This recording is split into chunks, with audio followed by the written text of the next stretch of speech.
Silent please. మా అమ్మ అంటే నాకు చాలా ఇష్టం. అంటే మీకు అందరికి ఇష్టం లేదని కాదు, నాకు చాలా ఇష్టం.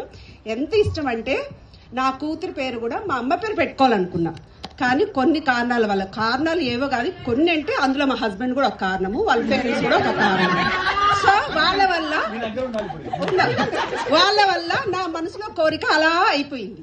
సో నేను ప్రెగ్నెంట్ ఉన్నప్పుడు మా అమ్మ నిజంగా నమ్మాలి, ఇది మీరు ఎవరైనా ఫేక్ అనుకోకూడదు. మా అమ్మ అంటే around 8th month 9th month కానీ 7th month ఆ టైంలో అనుకుంటా. మా అమ్మ రోజు కల్లోకి వచ్చేది. వస్తే మామూలుగా అమ్మ వస్తే హ్యాపీనెస్ ఉంటుంది మనకి, కానీ నాకు అది ఉండేది కాదు. ఎప్పుడు ఏడుస్తూ ఉన్నట్టు ఉండేది నాకు నా కల్లో, అలా అనిపించేది అనమాట. సో నేను అట్లా 4 days ఫేస్ చేశాను. ఒకసారి మా వారితో మాట్లాడలేదు, ఎందుకంటే మా వారికి మా అమ్మ అంటే మా అమ్మని చూడలేదు అనుకో, అంత ఎంకరేజ్ చేయరు నా బాధ చెప్తే అనేసి నంబర్ కూడా అనుకున్నా. నా ఫ్రెండ్కి చెప్పాను అనమాట. తను నా ఫ్రెండ్ ఏమన్నదంటే మీ అమ్మ పేరు పెట్టుకుంటాననేసి దేవుడి దగ్గర ముక్కొని పడుకో నైట్ అన్నది. సరే అని నమ్మాను అనమాట. దేవుడి దగ్గర ఎవరికి చెప్పలేదు, నేను తను చెప్పింది నమ్మాను అనమాట. దేవుని దగ్గర నేను ముక్కున్నమాట. నా కూతురు పుట్టింది కూడా తెలియదు, ఎందుకంటే ఇక్కడ అదేలే తెలుసు ఎందుకంటే 5th month నాకు తెలిసింది. ఫేక్ కాదు నిజమే ఇది. అయితే 5th month తెలిసింది నాకు కూతురే పుడుతుందని తెలిసింది. అంటే ముందు మాకు పుడుతుందో లేదో అనుకున్నా. అందరూ ఏమన్నా నా హారోస్కోప్లో అందరూ అబ్బాయిలే ఉన్నారని చెప్పారు, కానీ నాకు మా అమ్మ కావాలని అనుకునేదని. సో నాకు అన్నట్టే నాకు సెకండ్ డాటర్ అనమాట.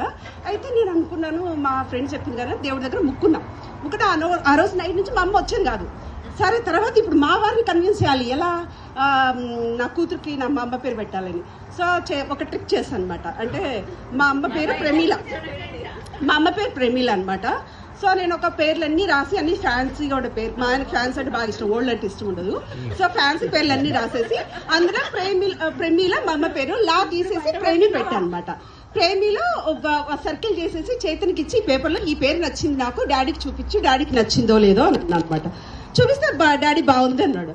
సరే అన్న తర్వాత చెప్పారన్నమాట, ఇది మా అమ్మ పేరు, నేను లా తీసేసి ప్రేమి పెట్టుకున్నాను అని చెప్తే అప్పుడు ఏమలేదు, ఓకే అన్నమాట. కానీ తర్వాత మళ్ళీ వీళ్ళు మా అత్తయ్య గారు అదంతా అనమాట, నక్షత్రం ప్రకారం పెట్టాలి, సో అట్లా కుదరదు మీ అమ్మ పేరు పెట్టేదానికి అట్లా అని అన్నారనమాట. తర్వాత నేనేం ఆలోచించానంటే అంటే చూసానమాట, తనకి ఆతో రావాలి పేరు, అందుకనేసి అక్షయ ప్రేమి అని పెట్టుకున్నా. అక్షయ అంటే డ్యూరబుల్, సో ప్రేమి అంటే మా అమ్మ పేరు, కానీ ప్రేమి అని పిలుచుకోవాలనుకున్నా. దేవుడి దగ్గర మాత్రం అక్షయ అని రాసుకుంటాను. సో అలా మా అమ్మ పేరుతో పెట్టాను. కానీ నాకు ఇప్పుడు మా ప్రేమిని చూస్తే మా ప్రేమి అయి మా అమ్మాయి ఉంటుంది, నాకు బాగా తెలుసు. మా అమ్మకు కొంచెం మెల్లకన్ను అంటారు కదా, అది ఉంది సైడ్ అయ్యి. మా ప్రేమిని బాగా అబ్జర్వ్ చేశారంటే ఉంది, అయి ఉంది. ఐ బిలీవ్ దట్ మా అమ్మ మా ప్రేమిలోనే ఉంది అనేసి కదా. మెల్లకన్ను అవును తనకుంది, నేను నమ్ముతాను, ఉన్నా పర్లేదు.